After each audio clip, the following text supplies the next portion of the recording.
Hi, my name is Julia and I'm a homeschool mom of two. In this video, we'll be taking a closer look at social studies lessons available for Time4Learning middle schoolers.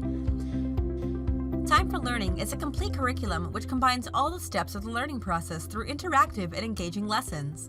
These lessons review previous learning and build on students' new knowledge in a way that makes learning stick.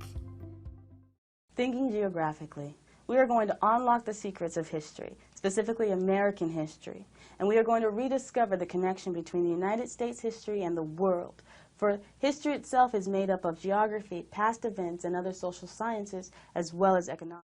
This lesson comes from the U.S. History section and prompts students to think geographically when studying the history of the United States. And the world is an influential and intricate relationship that has influenced and given us guidance in understanding our culture, our history, our growth, and who we are today. So let us begin with our objectives. This lesson begins with the objectives and gives students an overview of the topics that will be discussed. Explain how the 5 themes of geography help define the connection between geography and history, and discuss how geography influenced population trends in United States history. Originally, this type of projection was developed for use by the National Geographic Society and Rand McNeely. In this lesson, the teacher marks directly on the screen, making relevant notes to clarify the important points of the instruction. Similarly, students will have a close reader feature, which provides a tool set that allows students to do the same when reading social studies related texts. If you were to unfold the segments, if you were to cut segments of the orange and line them up, the sphere would be flattened. But since the tops did not and bottoms did not meet, these were stretched to create a rectangle, distorting the area around the poles. Now we still use the Mercator projection, but mainly for areas around the equator. Let's go ahead and take a look at the final lesson featured in this video. Hi, I'm Mr. Whitehead, and welcome to What is Geography, Section 1.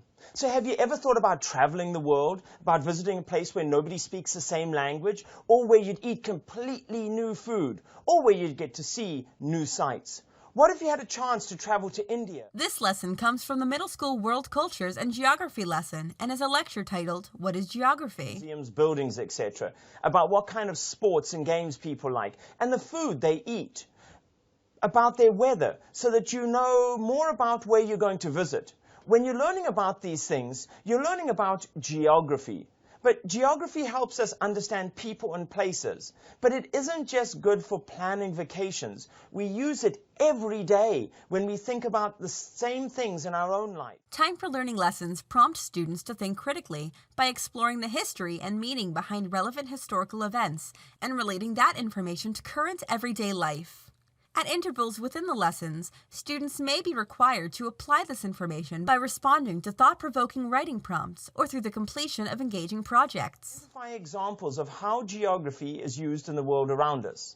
In this section, we're going to focus on defining geography as a field of study. Let's skip to a segment later on in this lesson. So, are you a fan of amusement parks? If you're going to apply geography to an amusement park, what sort of things would you be asking? Well, the first question obviously is the what. And as a geographer, we can ask what.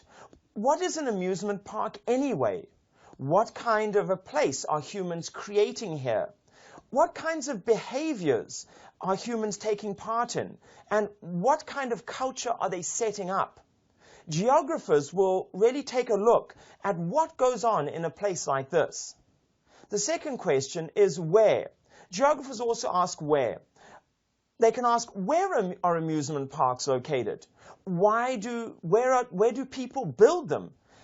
Have you ever noticed how many amusement parks and theme parks are located in or around Orlando, Florida? And the third question is why there? Finally, we ask this, why are theme parks located at certain places? Orlando, Florida has many different parks. Why is that? This concludes the middle school social studies demonstration. Please choose another subject, or if you'd like to learn more about how Time4Learning works, take a look at our How It Works page. Goodbye!